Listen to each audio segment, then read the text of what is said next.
Hey, Stones here, coming at you with another recap video of everything that I got at yard sales and garage sales over this holiday weekend. It's Labor Day weekend. This is everything that I picked up on technically Thursday, Friday, not Saturday and Sunday, and Monday today, Labor Day. Saturday was not included because we started back to the electronics recycling events, and that does not give me any time to stop at any garage sales or yard sales. So this is everything from Thursday, Friday, Sunday, and Monday. Let's get to it because I got a lot of stuff, and then there'll be a separate video of everything that I picked up at the electronics recycling event. So that'll be a second video coming up. But on Thursday, I only found one yard sale, one garage sale actually, and it's a guy here in town that holds a yard sale about 3 or 4 times a year.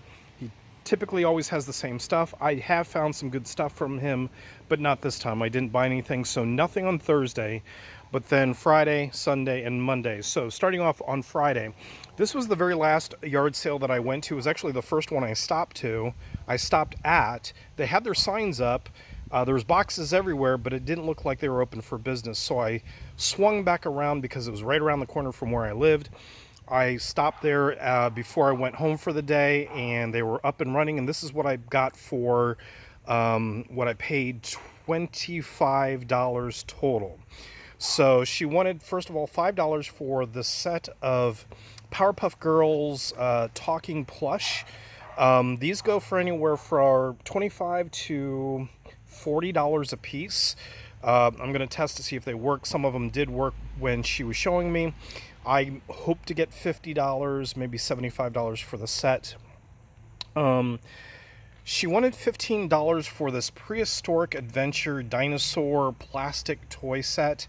Definitely looks vintage, especially with the printed box and with the instructions. She claimed that these were Mark's toys, but I show no proof that they are. Now, Mark's was an old toy company back from the 50s and 60s that made like the plastic green army men and cowboys and Indians and stuff like that. They're typically bigger figures. I have a few that I picked up at a yard sale, but there's nothing about these that say Mark's. I can't find anything on eBay about this. Now, there's a whole lot more than this. The box is filled with dinosaurs. I just pulled out a few to show as an example, but I paid $15 for this. I'm going to look into it more and see what I can get out of it.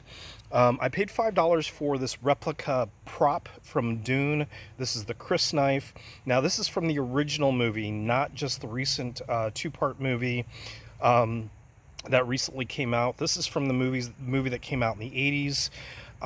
Now, back in the day, now you can find prop knives and replica props and things like that that are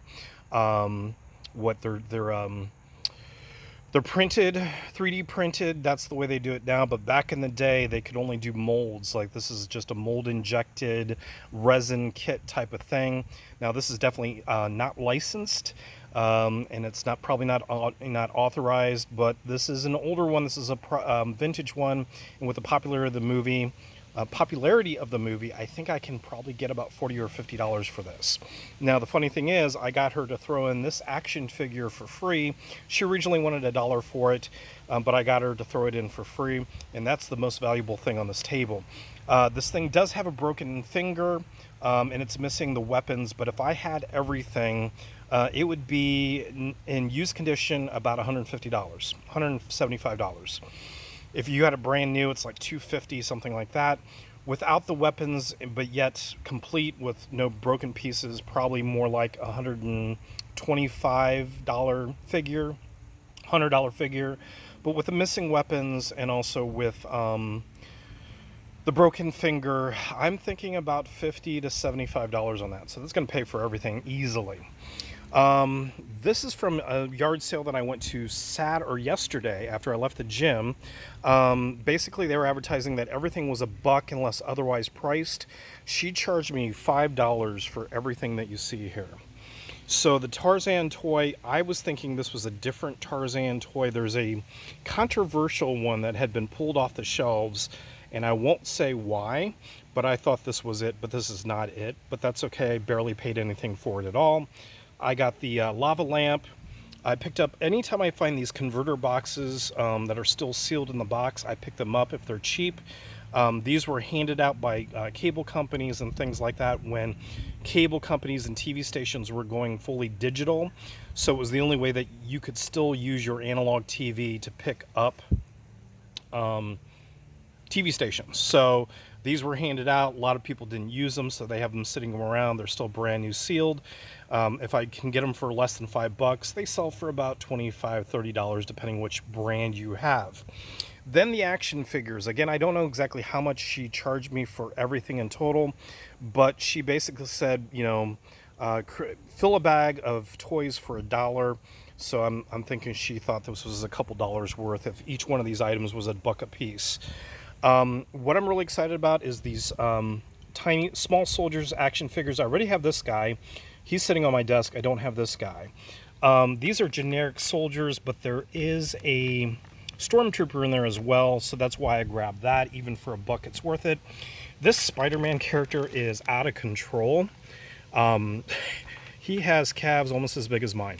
It's insane. This is actually a Spider-Man Adventure beach mode, if you can believe that. Out of control. Doesn't make sense to me. Got this Genesis plug and play, a bunch of Toy Story figures. I'll probably lot those up together. Got this Nintendo adapter or power cord. I could always use those. Another thing that I'm really excited about are these Spider-Man. These are 2001, 2002 Sam Raimi Spider-Man 1 figures. There's 4 of them there.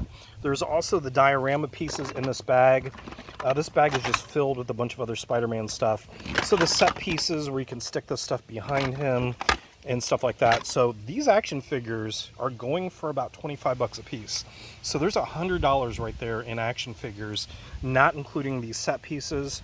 I have a buddy that's really big into Spider-Man and photography. I might offer these up to him first and see what he thinks. But that was a really good score there. Another sale that I hit up yesterday after coming home from the gym was this one.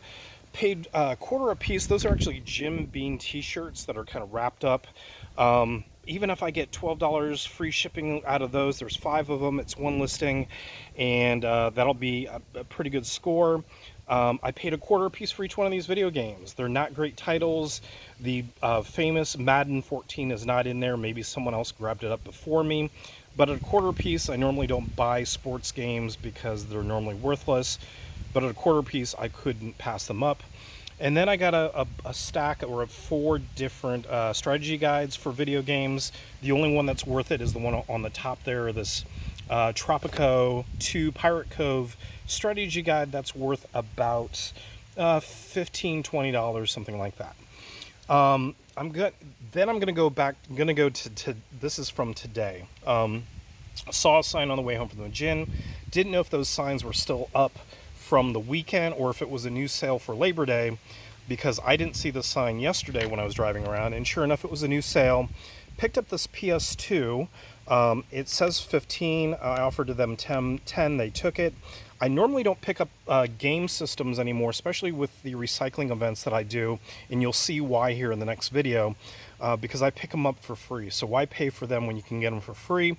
But if they're PlayStation or Nintendo, except for Wii's, if they're still a good price, I'll pick them up. This camera was only $1. This camera's worth about $50 if you can believe that. Now, coming to all this stuff. Now, this is from Friday. This is actually the first sale that I actually went to that was open and available. This looked like an estate sale of like a hoarder, and I paid $40 total for everything. Then I went back today and spent another $5. So the first thing I want to point out is this big box of what appears to be costume jewelry, but I wouldn't be surprised if there was gold, silver, even diamonds in here. Whoever it was, there was a lot of stuff. The family was probably overwhelmed. They probably didn't have an opportunity to go through everything, and the reason why I know they didn't, and that's why I think there is stuff in here worth maybe some money, is because just a little bit of digging and I found a $2 bill.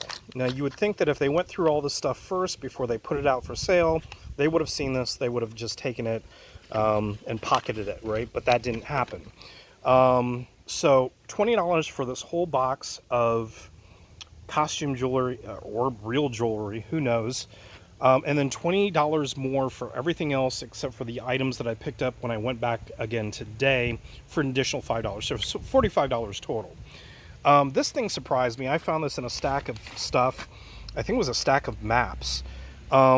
This is the instructions for the 1977 Star Wars radio-controlled R2-D2. I thought this was just fun. I looked it up. There's one listed on eBay for $45, and there's like 5 or 10 watchers on it. Found a couple video games. This Zelda GameCube game will get me $60 alone. That'll pay for everything. Just some novelty stuff. This ugly stick is pretty cool. Kind of rare finding them in new condition. I'm thinking $60, $75 on there. Star Wars Glad Tupperware type things. Some funny Trump things. These Primal Age figures, these are from Funko. I collect Funko. Never ended up getting these when they were in the store. Some Pyrex dishes that will go to a friend of mine who sells Pyrex. Some Tupperware stuff. This is part of everything that I bought for $5 today. Little mini blow mold Santa Claus. Brand new with tags board do jeans, probably worth about $50, $60. Garmin remote control toy.